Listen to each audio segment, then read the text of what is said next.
when you're sewing, you'll find yourself using something like a denim or a woven fabric where you want to overcast that edge. The ideal stitch on the Baby Lock Zest is stitch number C, which is a zigzag or overcast stitch.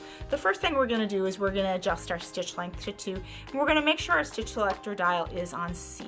You'll notice that between the letters C and B, there are a number of dashed lines that vary in width as it goes from C to B. This is actually the adjustment for the width of the stitch, and we're going to leave it on a little bit wider setting. We can use a standard presser foot for overcasting that edge, but there's actually an optional presser foot that is available. It's called the overcast or over edge foot, and you'll notice on this foot that you have a black guide. This is the edge that you would align against the edge of your fabric. There's also a pin, and what this pin does is float the thread to the fabric edge.